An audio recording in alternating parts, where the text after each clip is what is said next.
ঘড়ী কাটাবোৰহে স্তব্ধ হৈছে, সময় নহয়। আজি 30 বছৰে মোৰ চাকৰি জীৱনৰ সমান্তৰালভাৱে ঘূৰিলি। তই জিৰণি লৈছ আৰু ময়ো জিৰণি লৈছোঁ। তোৰ স্তব্ধতাই যেন মোৰ স্তব্ধতাকে হাত বাউলি দি মাতিছে। স্তব্ধতা, জীৱনৰ শেষ স্তব্ধতা।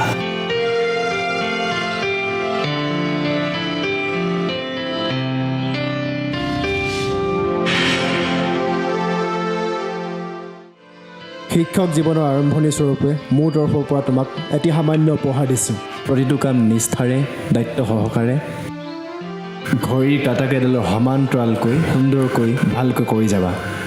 শিক্ষক জীৱনৰ এটাই মূল মন্ত্ৰ হওক, বাছ বিচাৰহীনভাৱে সমান চকুৰে প্ৰতিজন ছাত্ৰকেই উজ্বলাই তুলিবা। এয়ে মোৰ একমাত্ৰ কামনা। ভৱিষ্যত উজ্জ্বল হওক। ধন্যবাদ ছাৰ। শিক্ষাৰ সাধনাত আজীৱন ব্ৰতী হৈ ৰ'ম।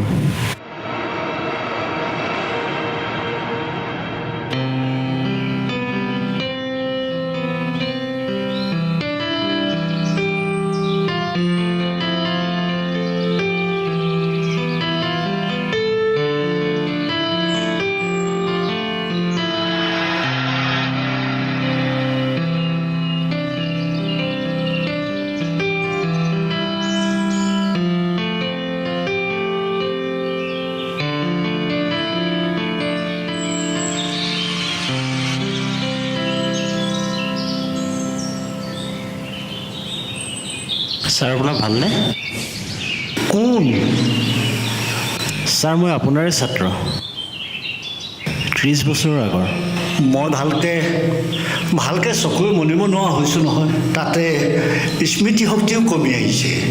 সেয়েহে তোমাক চিনিবই পৰা নাই। এতিয়া তুমি কি কৰি আছা? ছাৰ মই আপোনাৰ দৰে এজন শিক্ষক হ'লোঁ। শিক্ষক? বৰ ভাল কথা, বৰ ভাল কথা। পিছে তুমি শিক্ষক কেনেকৈ? মই তোমাক ভালদৰে চিনিব পৰা নাই। 7ম শ্ৰেণীত পঢ়ি থাকোঁতে এটা ঘটনা ঘটিছিল আৰু সেই ঘটনাটোৰ পৰা আপুনি মোক বচাইছিল। আৰু সেইদিনাই মই এজন শিক্ষক হোৱাৰ সিদ্ধান্ত লৈছিলোঁ। আচ্ছা, কি হৈছিল তেতিয়া? 7ম শ্ৰেণীত পঢ়ি থাকোঁতে ছাৰ, আমাৰ শ্ৰেণীলৈ এগৰাকী ছাত্ৰীয়ে এদিন এটা দামী ঘড়ী পিন্ধি আহিছিল আৰু সেই ঘড়ীটোৰ ওপৰতে মোৰ দৃষ্টি পৰিছিল।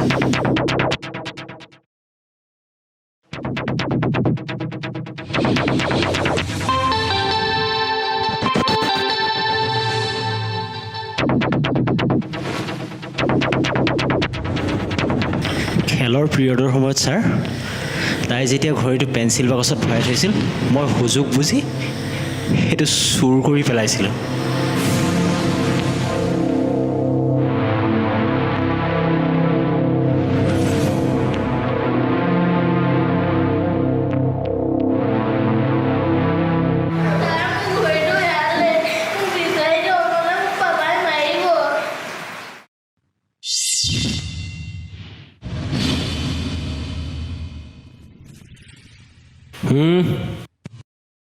তোমালোকৰ ভিতৰত ঘড়ীটো কোনে চুৰ কৰিছিলা?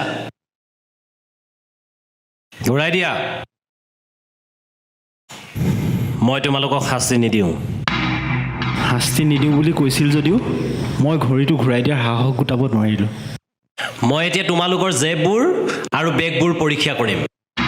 ঘড়ীটো নোপোৱালৈকে কোনেও কিন্তু চকু মেলিব নোৱাৰিবা। শুনিছা নাই মই কি কৈছোঁ? অন্যথা তেওঁক স্কুলৰ পৰা বহিষ্কাৰ কৰা হ'ব। চকু মুদা। আমি সকলোৱে সেইদিনাখনি চকু বন্ধ কৰি থিয় হৈ শাৰী পাতিছিলোঁ। আপুনি এটা এটাকৈ সকলোৰে জেববিলাক পৰীক্ষা কৰি গৈছিল। আপুনি যেতিয়া মোৰ কাষলৈ আহিল, মোৰ বুকুৰ ধপধপনি দ্ৰুত হ'বলৈ ধৰিল। চিন্তাশক্তি শূন্য হৈ পৰিছিল। মই আত্মহত্যা কৰাৰ সিদ্ধান্ত লৈছিলোঁ।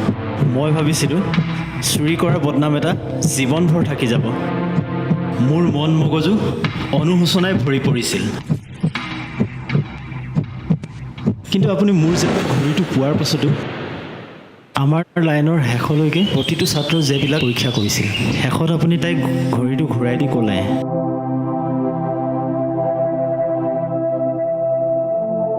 এইটো লোৱা। এনে ঘড়ী স্কুললৈ পিন্ধি কেতিয়াও নাহিবা। যি এনেকুৱা কাম কৰিছে সি কেতিয়াও আৰু এনেকুৱা কাম নকৰে। যোৱা। সেইদিনাখনি আপুনি মোক লজ্জিত আৰু অপমানিত হোৱাৰ পৰা বচালে আৰু আপুনি কেতিয়াও অন্য ছাত্ৰ আৰু মাজত পাৰ্থক্য নেদেখুৱালে। আৰু সেইদিনাখনিয়ে মই সিদ্ধান্ত লৈছিলোঁ ছাৰ, ময়ো আপোনাৰ দৰে এজন আদৰ্শ শিক্ষক হ'ম। হয় হয়, মোৰ মনত পৰিছে। মই কিন্তু আজিলৈকে জনা নাছিলোঁ সেই চুৰি কোনে কৰিছিল। মই যেতিয়া তোমালোকৰ জেগবিলাক পৰীক্ষা কৰি আছিলোঁ তেতিয়া ময়ো মোৰ চকু বন্ধ কৰি আহিছিলোঁ।